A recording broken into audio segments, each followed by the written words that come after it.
today the 2020 Rome Diamond League was supposed to take place in Naples, but unlikely that's not going to happen, as you know. But I will be really glad to compete there with the top athletes around the world for the victory in Rome, because in my stadium you can imagine how huge is it. But this year is not going to happen, so I'm just here to tell you to take a breath, sit down, because it's not going to happen a live competition, but we put together some highlights of the last Diamond League in Rome for you. So take a breath, sit down and enjoy this amazing video. I hope to see you soon, guys. Thank you, Gimbo, and yes, welcome to the Wanda Diamond League call room. Coming up on this Rome special, we'll have highlights from the Italian capital, as well as interviews with some of the stars that have made the meeting so special in recent years. That includes Malaika Mihambo, Hellen Obiri and Donavan Brazier. Before all that, let's kick off with some highlights, starting with a very special run in 2016 from Wade van Niekerk. There is Wade van Niekerk, the Commonwealth silver medalist 2 years ago, but boy how he came on last year. It is his first outdoor race of the Northern Hemisphere summer. He has raced very well already in South Africa, 44.11, back in early May. There's his at Makwala.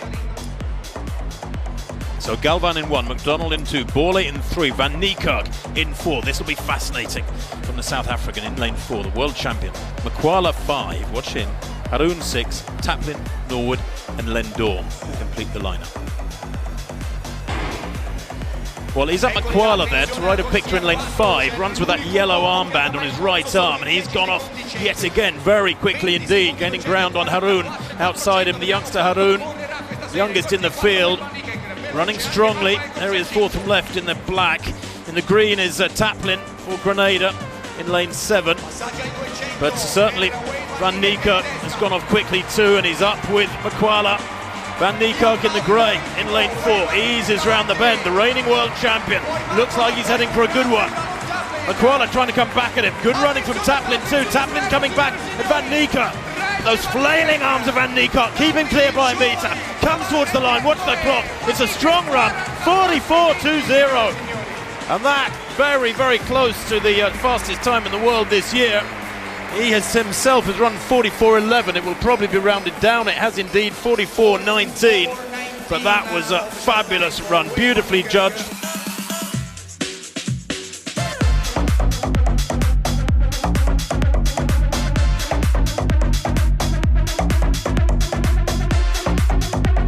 What lanes 4, 5, 6? Asher Smith, Talu, Thompson. Good start there from Asher Smith. Also going well is Talu. Asher Smith pulling away now. She's got half a metre. Thompson coming back at her now though. Thompson's going to take her this time. And that is a surprise. About half a metre in it. 10.89 there. Dina Asher Smith looking lovely and relaxed there. But she beat Elaine Thompson last week by about 4 metres over 200 metres in a freezing cold Stockholm. And tonight, maybe a little bit of ire, a little bit of anger and fire in the belly of the Jamaican Olympic champion Elaine Thompson.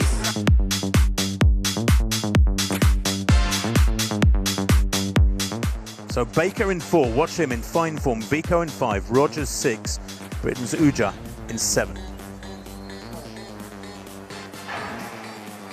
Well, really good start in 3 from Maite, but now Baker beginning to get into his running in the blue, dragging Maite with him. Maite battling alongside him there, coming through Vico in the yellow, and on the near side, Uja has a brilliant run. Uja takes it, 10.03 against a good field.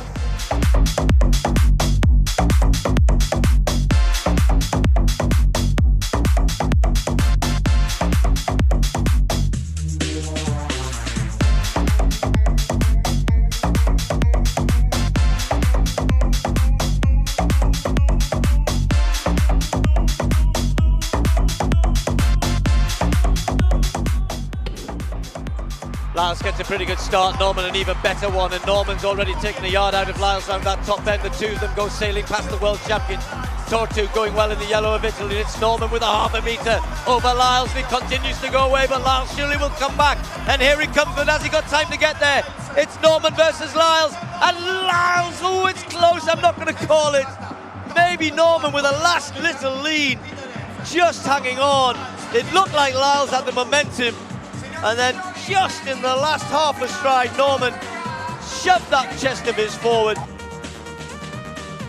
Yeah, at this point you think Lyles is going to come past, and then just that last stride, half of his chest gets pushed forward by Norman, gets the 200th of a second win, a personal best, of course. It is a world lead and a meeting record to boot. Christian Coleman in lane 5. The world indoor champion and world record holder had to suffer defeat to his teammate Ronnie Baker in Eugene the other day. Baker does run well in Eugene, doesn't always travel well to Europe though. Ronnie Baker was third here in Rome last year, took the bronze medal behind Coleman at those World Indoor Championships, but is super quick as well. And that time with the win behind them was a 9:84 in Eugene. It'll be a huge cheer for Filippo Tortu. European Junior Champion last year, silver medal at the World Junior Championships the year before that, 19 years of age.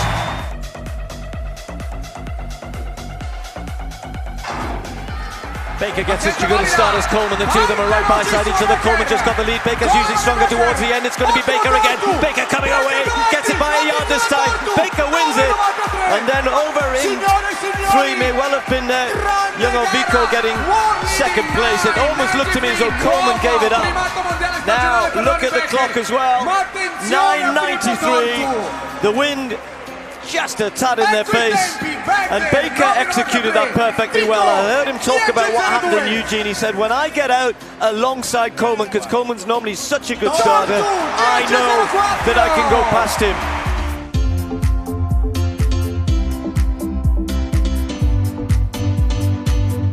Santos in 1, Dodo 2, Roberts in 3, Haroun, look out for him, the tall Qatari in 4, Fred Curley in 5, Cherry in 6, Hudson Smith, Great Britain in 7, Ray, the Italian in 8, Lucios from Spain in lane 9.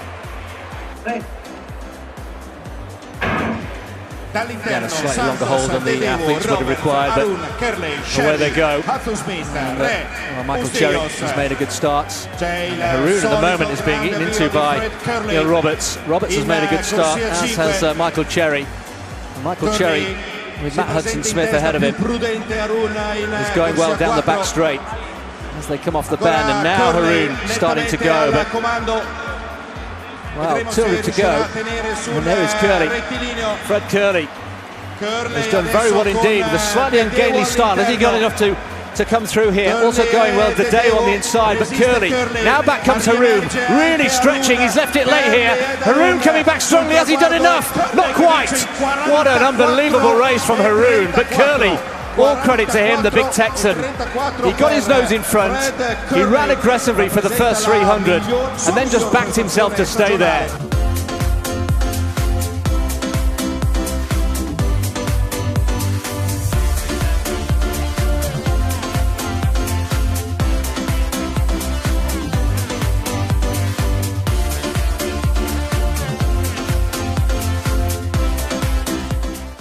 Amos will be the one to beat, I'm sure, but it's a big but. Donavan, Brazier, Clayton Murphy, others hoping they've got a chance.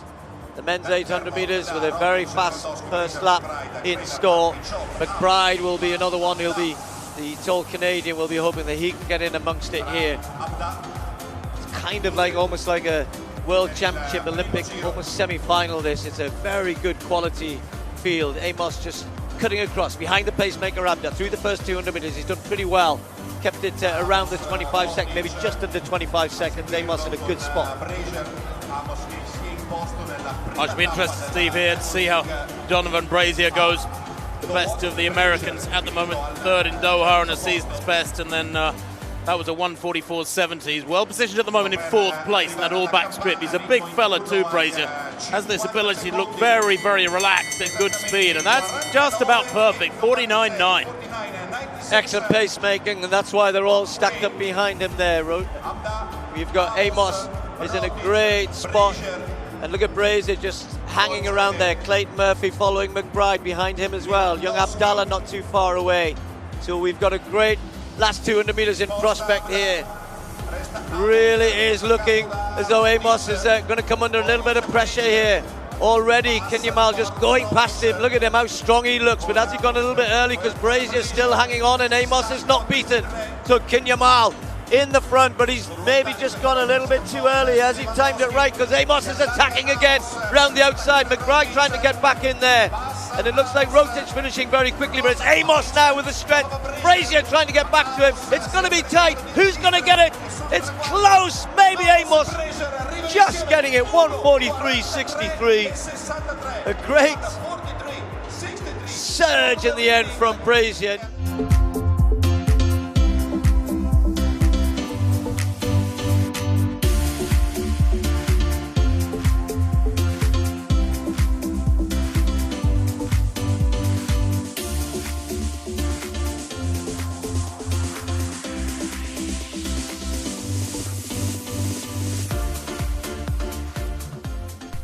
What a race that was, and we'll have more highlights from Rome later in the show. Before that, let's talk to the winner of that wonderful 800 from 2019, Donavan Brazier. Going from NCAA venues and college and high school facilities to an Olympic stadium must be quite the change. I mean, right off the bat, it was just different. I mean, traveling, I think it was like a 12-hour flight or so, because we're all the way in America. It was just hard on my legs. And I think what I learned is that, feeling good is overrated, because when you travel for 12 hours and when you're kind of out of your time zone and stuff like that, no one's ever going to feel good. So my coach is kind of telling me that you're not going to feel good, but you're going to run fast because of, like you said, being in an Olympic stadium and just kind of the atmosphere that was bringing there.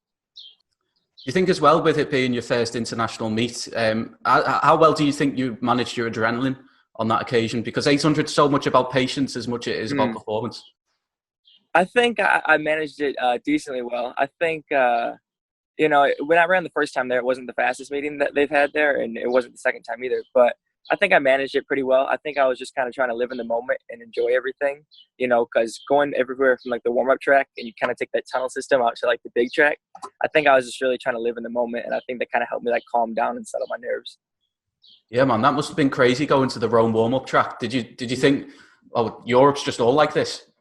I thought that the warm-up track was our like racing track because it was so beautiful. They had like all those statues around the whole like bend of the turns and the straightaways of the track. And then when you look back on 2017, how do you reflect on it now? Because you made your first US team, I think, by the end of it, a few international races and whatnot. Yeah, I think 2017 was just a big learning curve for me. It was my first year pro, it was my first year running overseas and, running well overseas and making a team. And I think, I didn't compete necessarily well, but I definitely learned a lot from that 2017 season. And then we have to fast forward to 2019 because besides a few indoor races in 2018, you were basically injured, weren't you? And I think you mentioned to me last year you spent the whole time fishing and cooking.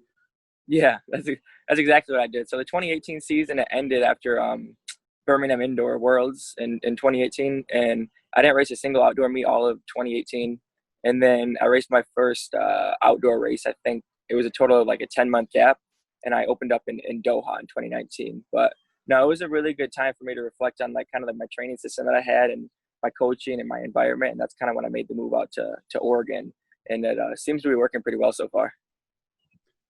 Yeah, man. It's almost like 2019, you came back a new, more determined athlete. I think third place in Doha in your first meet outdoors. Did you feel like you were in the shape? Because hadn't you like smashed the world 600 meter record or something at the start of last year? Yeah, and that's like meaningless, in the whole grand scheme of things, the 600 meter world best. But it went back to, like you said, in 2017 Rome. Like it was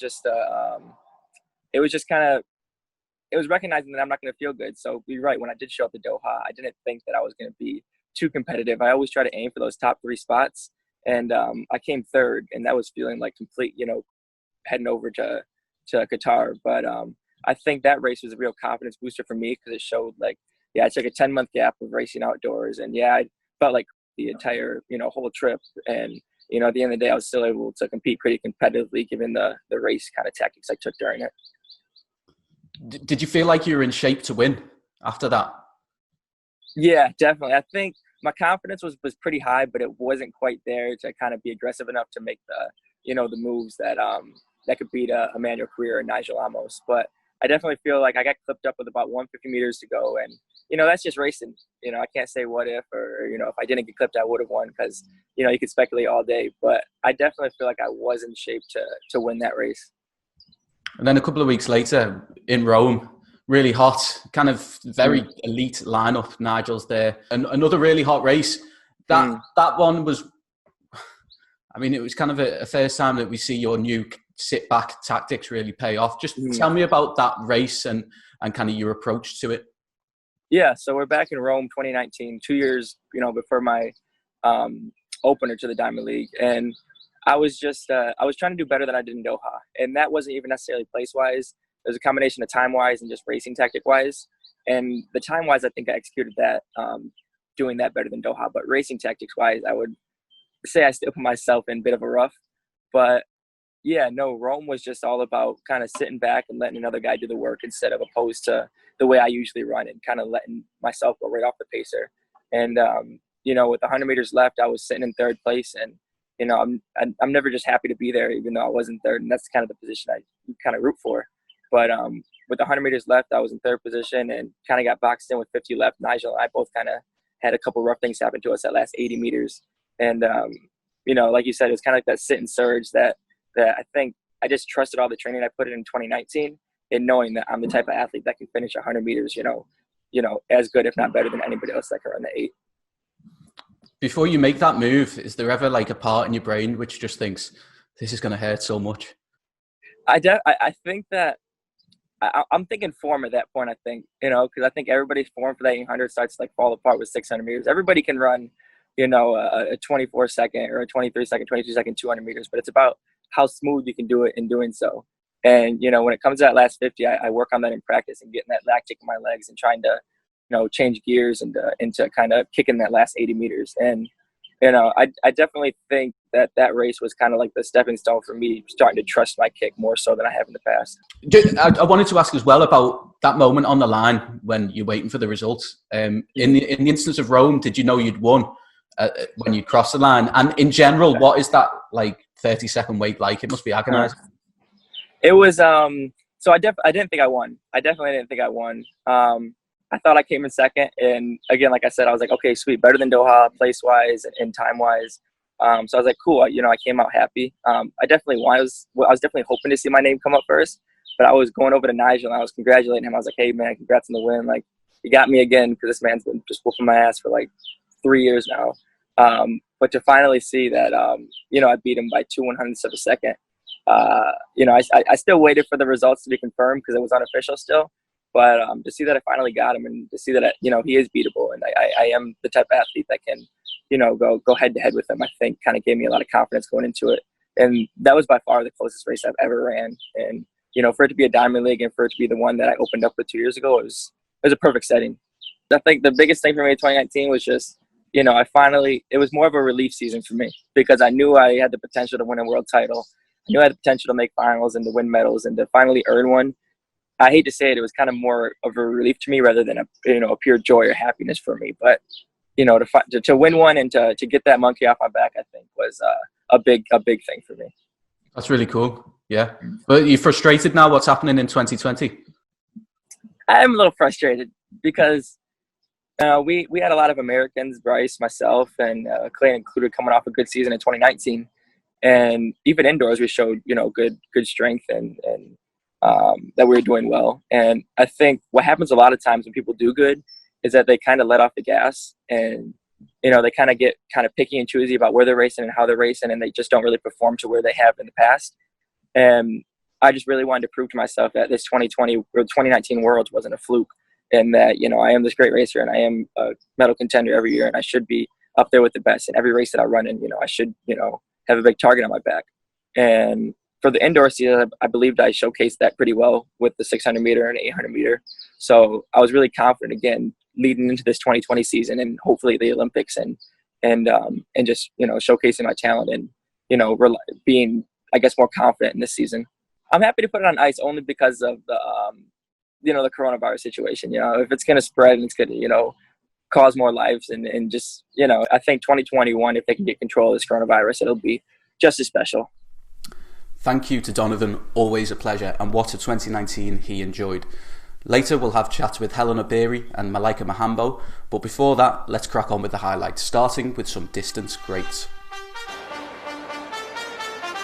And Emma Coburn, well, it's her first steeplechase of 2018. It's her first outdoor race of any sort this year, so perhaps a slight question mark over how good she is, but we will find out in the next 9 minutes or so. Coetch, so here they are at the bell. Emma Coburn, the world champion, leading the way, with Chespol and Keyang and Giruto in danger of being dropped. And this is when technique matters so much. You know, if you can take and attack these barriers on the last lap when you're trying to lift your pace, you've got much more chance. And Coburn is going to be really tested here. Chepsol taking that one nicely. Hieng looks strong, doesn't she? So Coburn's trying to work with them. Well, down the back straight for the last time, and Chespol with Keyang just starting to ease forward. Coburn has another go. She's not done yet. Chespol then with that lovely languid style. Longer stride than the other two athletes. The tall, upright figure of Emma Coburn coming round, having to go slightly wider. Keyang though, with all her experience, 26 years old now, world champion in Beijing, and Coburn's gone. Coburn has fallen. Well, that's so disappointing. And it's down to two, and Chespol has a clear run here, as long as she takes this final barrier. But Keyang isn't done yet. Keyang both stuttering into the final barrier, and it's lights out now. The handbrake's off. Who's got the biggest sprint? And it's Keyang who's going to come through. Keyang, the former world champion, gets it on the line. 9:04.96.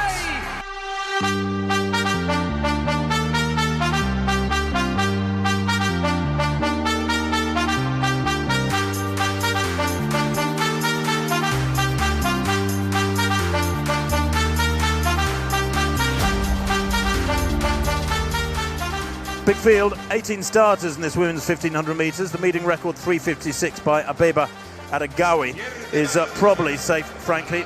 They're due to go out in 63 and then 2:07, which is just under 4-minute tempo. Fastest time in the world this year by the Olympic champion, Faith Kipyegon, 3:59. That was in Shanghai. The bell now. It's Hassan leading, 2:55 at the bell. This is going to be quick. Klosterhalven in second place, following us stride for stride. Sado in third, Segai in fourth. There's a gap back to fifth place. But Hassan here running the perfect race to drag Klosterhalven, the German, to a quick time. She's hanging on to her. She'll struggle to do that in terms of Hassan's speed, but Klosterhalven running a massive race here. She could well run under 4 minutes. That would be a brilliant performance from the German. But look at Hassan, strong, confident, and kicks away now. She's got this one in the bag. It's just a question of how fast. Klosterhalven in second place has lost a lot of ground over that last 200 metres, and she needs to concentrate here, really focus, keep those knees coming through, pump hard with the arms. Hassan does it anyway. She's got that rather awkward round-shouldered style as Sifan Hassan. But what a run from her. The gap is 15 metres now. Watch the clock. This is going to be quick. Back in second place, Klosterhalven is hanging on. They're all struggling in her wake. But Sifan Hassan is in a class of her own. Watch the time. This is quick. 3:56.24. My word. And in second place coming through was Winnie Chebet. I said she was one to watch. Goodness me. Second in the world junior 800 a few years back, Winnie Chebet. But she was a distant second despite the quality of her run, because the real quality came from the Dutch woman, Sifan Hassan.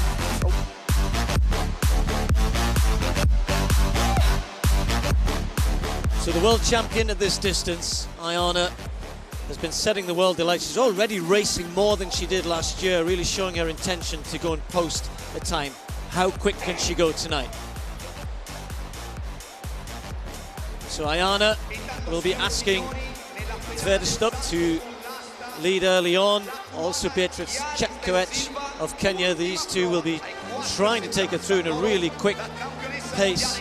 Inside 250 she wants, and that's the way she likes to run. She likes to really set it up. She's not like Tirunesh Dibaba, who when she broke the world record really finished quickly over the last couple of laps. That was in Oslo. And we used to see Dafar and Dibaba, when they were exchanging quick times at 5,000 metres, attack the race in a very different way. Ayana's not frightened of going out hard, but what it means is I can't see her having anyone anywhere near us. If the pacemakers do a job up to 3,000 metres, they will probably just let her go, and she's going to be front running all by herself too. Almaz Ayana used to run the steeplechase, said she found that a little bit difficult, was frightened of the barriers. Well, she's attacking a great barrier here. She's attacking the world record. She's now coached by her husband, Soressa Fida, the last 2-3 years, and what a job the two of them have done. As she comes into the home straight now, this is the penultimate time for her. Next time round, she'll be looking at the clock. She's already trying to check what does she have to do. She needs about a 65 last lap. She's got to find something. She's slowed right down here over the last 2 laps, not significantly, but enough that she's has to find something, has got to raise a sprint, has got to raise a bit of extra pace here. This is the bit she's found difficult in the past. She's strong, she can maintain a good pace, but can she lift it? There's only Meseret Defar and Tiranesh Dibaba, two of her compatriots who've ever gone quicker at this distance. Defar 14:12 back in 2008 when she just missed the world record, which had been set by Dibaba just a month earlier in Oslo. 14:11.15 to remind you. And here she comes. The crowd are on their feet. They're trying to cheer her home. She's got to find something really quick here. It's going to be close, but I fear it's just starting to slip away. She's got 60 minutes to go. 14:11.15. Watch the clock. The time is ticking away. The world record will just elude her. Ayana crosses the line in the second fastest time. Oh my word.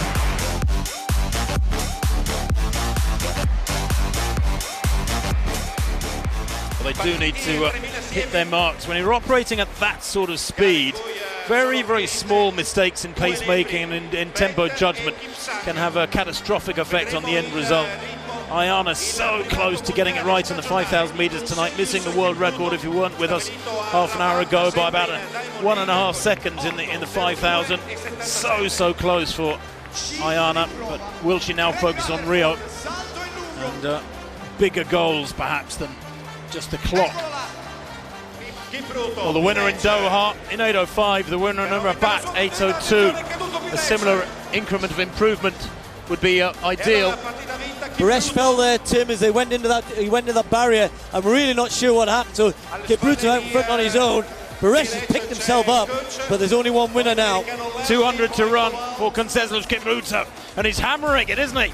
Around the crown of the bend, approaches the water jump for the final time. Negotiate this well. Don't know why we've cut away from that when the man is heading for possibly under 8 minutes. He went through the bell in exactly 7 minutes as the battle with Kowal, the European champion, continues further back, 200 metres behind almost. But down the home straight, here is the winner. The winner surely in 30 or 40 metres. And watch the clock. It's going to be so close to 8 minutes. It's going to be outside it yet again. He's done this time after time after time. 8:01.43, another massive win.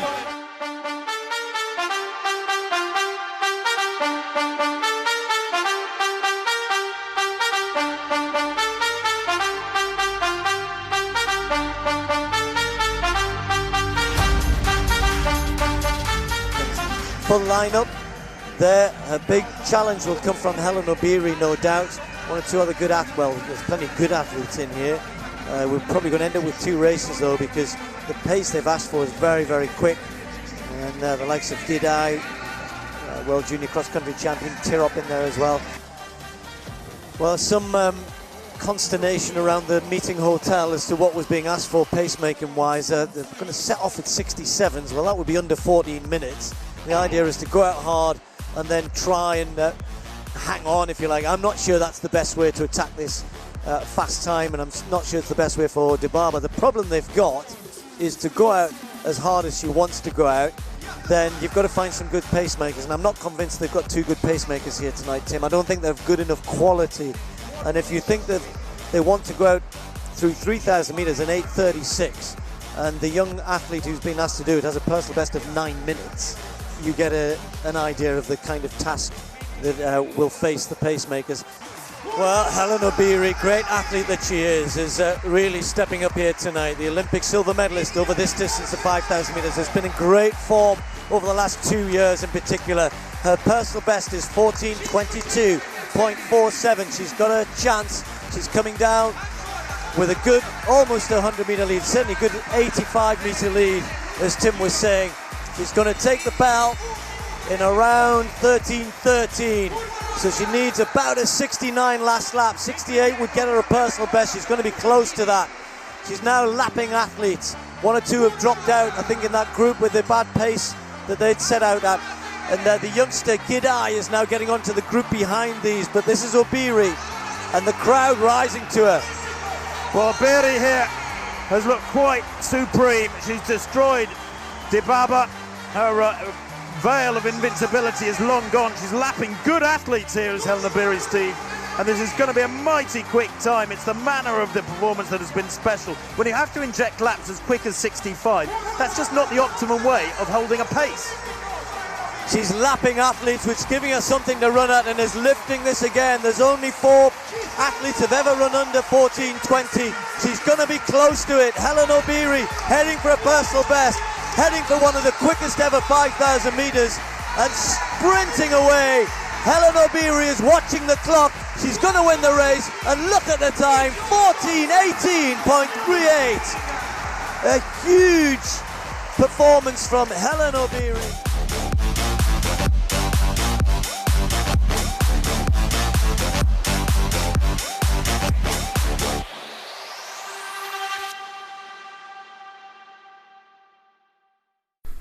Still to come, we have field and hurdles highlights from the Italian capital, as well as a chat with Germany's long jump world champion, Malaika Mihambo. Before that, let's catch up with Kenya's Hellen Obiri. You might know her as the 2-time Diamond League 5K champion, but as she explains, it all started with the 1500 metres. Did you always think that you wanted to be a longer distance runner? No, I was just thinking that I can do like 1500 meters.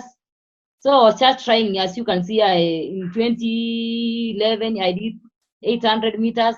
So I thought maybe I can go like doing 1500 meters. Maybe it will be my longest distance. So then when you raced in the Olympics in 2012, I think you ran 4 minutes in Rome that year. Did you think, okay, this is my distance. I can run a 4 minute 1500 meters. I can make an Olympic final. This is going to be me. This is going to be my career. Actually, when you run like you have done your PP in just event, just now you can know this is my event because I did 3:59 in Rome 2012. So I thought maybe I should try to run Kenyan trials towards the Olympic in London. So I did like, let me just try. I can do like 14 something, 3:59. So it's like, it's mentally you focus for doing something. I watched your race from 2017 in Rome, where you set a Kenyan record. Can you remember that one? Yes, I remember. It was maybe, let me say, it was a tough race because Gensebe Dibaba was there. Yeah. And at that time, I had my personal best was from Shanghai 14:22. You know, maybe when you race in a race, you cannot just like from Shanghai 14:22. Maybe I said, no, let me just try and see whether Gensebe Dibaba will do a world record. Maybe for me, I can do my personal best, or maybe something special for me. But like when Gensebe started the race, I said, no, let me fall, but I cannot ban myself. You know, when it's a world record race, anybody in that race can win. Maybe it depends with your focus. So I started to follow Dibaba from behind. So like 3 kilometers to go, I said, no, can I try and do something? Maybe I can just try like 1 lap of 65. If Dibaba will follow me, maybe I can just relax behind her. So I didn't know it will be like 14:18, it's a faster time. But I said, maybe if I was ready to go from the word go from maybe 2 laps to go, I could have done like 14:12. But I said, no, let me wait, my time will come. Yeah, it was a memorable race, you know, just doing your personal best, national record. So I can say that it was a lot of experience for me. In that year, on 2017, I was in a very, very good shape. So I think it was a race to remember. Yeah, you're in excellent shape. I think you'd raced already in Shanghai a week before. Is it hard to come back after running a personal best and then do it again maybe a week later? Do you physically, do you feel that fatigue? Do you think you can go faster again over 5,000 meters? Actually, I can do, because it depends with your training. And then from there, you can talk with my manager, Ricky Simpson, and my coach. So we can decide maybe which track and which time and what I'm going to think about. And you can discuss with your coach depending on the pace setters. You know, the pace setters is very, very a key. When you want to break the world record, maybe you want to run faster time, you have to have somebody to push you. And it will depend what the weather, about the location of what you want to do. And then also you are training, how it's going to be, all. What are you going to focus next about running maybe that faster race? So for me, I think I can do faster. I think for me, when I want to run a faster time, it's very important to have pacemakers. Maybe they can just take you like 2,600 meters or 3K. But for 5,000, it's very hard to get somebody who can take you up to 3,000, maybe with the 334 pace, 330 pace, that's a world record pace. So, and you must be focused after the pacemakers. Or what if the pacemakers will not reach like 2,600? You focus that I will do things alone without the pacemakers. But for me, I like to learn in front races so that if the pacemakers cannot do their work, I will do my work. I will do my work and maybe I can run very much better. Yeah. Big thanks to Hellen for joining us on the line from her home in Kenya. Still to come, we'll have a chat with Germany's Malaika Mihambo, but before that, let's crack on with the highlights. First up, a very special run from Abderrahmane Samba in 2018. Look out for the dance.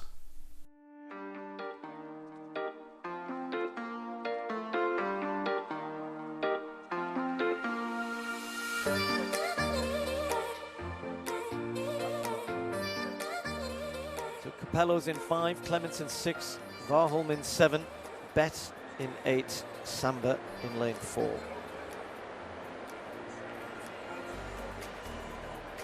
Men's 400 hurdles. Samba has started pretty quickly, Capello a little bit slower to get going, and Clemens watching Warholm, the world champion, go away. Warholm, who ran a world best 300 hurdles indoors, is bound to come to this with some pretty good speed, and he's a great 400-meter runner as well, and showing that to very good effect through this first 200. But it's the Warholm, the world champion, and Samba who are well ahead at the moment. The stagger will start to wind a little bit. Capello starting to get moving a little bit as Samba moves alongside him round the top bend, and the Norwegian just checking back a little bit as he changes down there, and now he still has a 2-meter lead, but Samba's strong in the home straight, and look at Warholm stretching for that now. He's going to be able to maintain this to the last hurdle. Samba with much more momentum goes over in the two of them side by side, but now Samba comes away. Samba takes the win, 47-48. Another world lead, another improvement. He just keeps getting better and better. Another personal best for the former Mauritanian, now runs for Qatar. And you have to say that the Norwegian world champion gave him a great race, given the fact that it was his first race of the season. And as I said at the beginning, you throw in those other couple of names, this is an event which we could start to see these guys getting into the low 47 seconds. Who knows, even dipping under again. They're not that far away.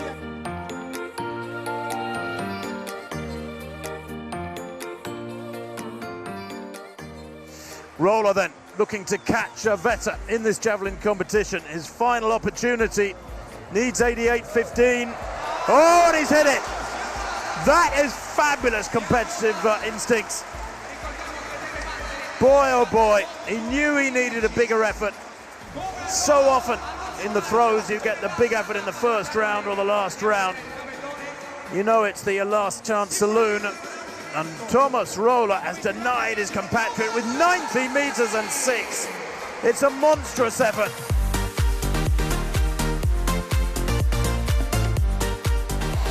Stefanidi now in this pole vault. We've already seen her go well at 4 meters 70 and goes clear. The second time of asking at 4.75. First athlete clear. Move now on to the women's triple jump. Yulimar Rojas still leading with that 17.82. Nobody, including Ibargüen's, been able to challenge the tall Venezuelan. That's another good jump from her. Really consistent, just a little grimace. Perhaps up to her coach. Was the final jump of the contest, Steve. She's already confirmed as winner with some very impressive jumps in what's been a pretty solid series.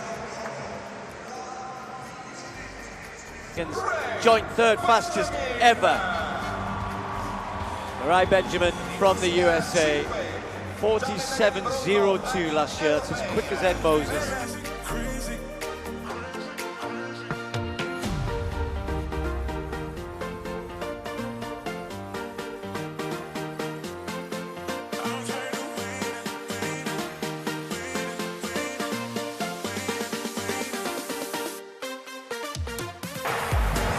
Back to Angelica Bengtsson, third and final attempt at 4.66 for her. Oh yes, goes clear as Bengtsson. And that from the young Swede is very, very significant indeed.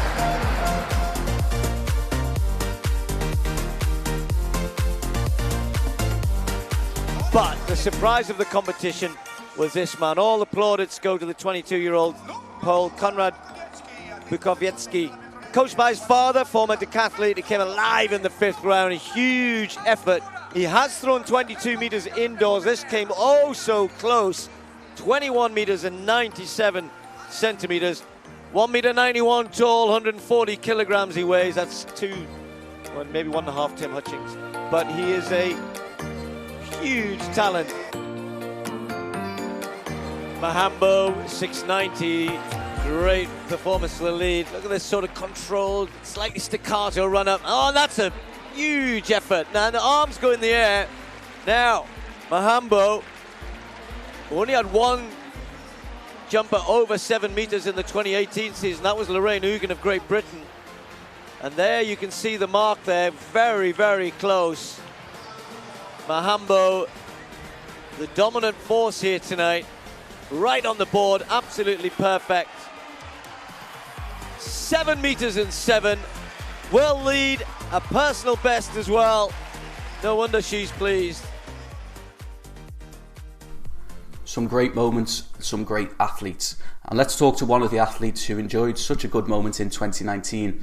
Last year, Malaika Mihambo went on to win her very first Diamond League trophy, as well as the world title. It all started with Rome, where she won her first ever Diamond League meeting and cracked 7 meters for the first time. Let's talk to her now. Okay, so Malaika, I want to ask about your first appearance in Rome, which, according to your World Athletics profile, was back in 2015, where you finished fourth with the 6.79 jump. What are your memories of that performance and that competition? I was quite happy about this competition because I think it was my second or maybe third Diamond League, but it was by far the best place I got. So fourth place was quite good, and I think it was early in the season, so this was at that time a pretty good result in the end. And you obviously at the time, as you've acknowledged, you were fairly new to the Diamond League level of competition. What do you think that higher level of competitor did for your performance level? I think it's really important to compete at these high-level competitions because, that's the best training you can get for World Championships, for example. You have the best people there.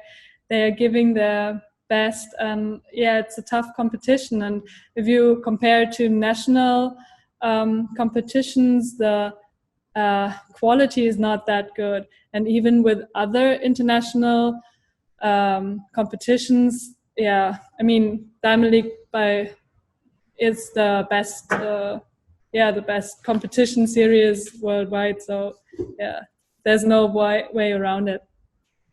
Let's talk about Rome last year then, because it was such a big performance from you. I think, was it your first time over 7 meters? Yeah, it was. Did you think you were in that sort of form coming into that meeting? Yes, I was in a good shape, so it